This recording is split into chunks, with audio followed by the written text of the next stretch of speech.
Hey guys, how's it going? We're going to do a quick tip Tuesday. I haven't done one of these in a while. If you hear the noise in the background, ignore it. That's my ultrasonic cleaner. I'm currently working on a couple of projects, and this is one of them. So I figured while I'm in the middle of this, I would show how to adjust the valves on a Kohler K series. So the way to do it, this right here is your valve tappet. This section right here is inside the block down here. This little area right here with the two flat surfaces for a wrench is what sticks out. You can see it in there. Ew, I got oil all over my finger. So the way it works is this right here is 1/2 inch. You take a 1/2 inch wrench and you put it on this bottom section like so. This is a 7/16 wrench. You take your 7/16 and you put it on this top section here. And with both wrenches on there, holding this one, this wrench up here, if you turn this out like that, this loosens. When it loosens, it comes up out of this tappet.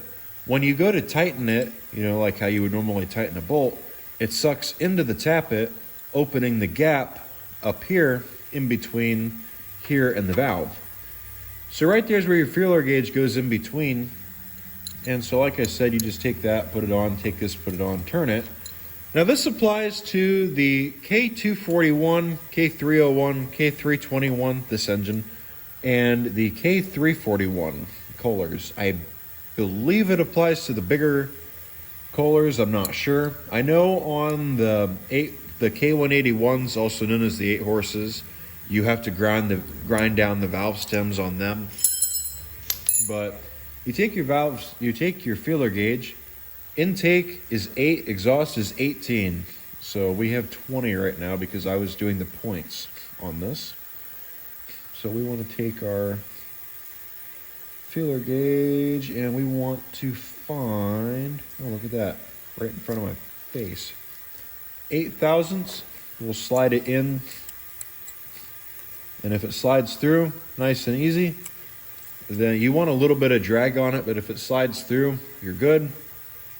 And then you'll also do the same thing over here on your exhaust valve with the 18 thousandths feeler gauge.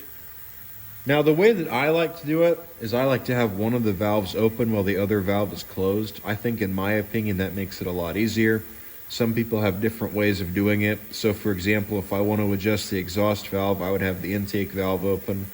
Or if I want to adjust the intake valve, I would open the exhaust valve, vice versa.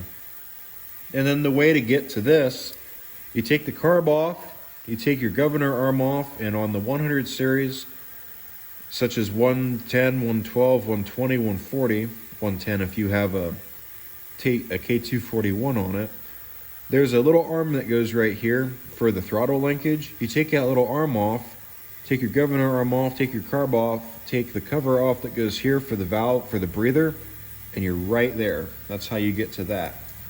And that's how you adjust the valves. There you go. All right, guys. I think that's it. Take care. Bye.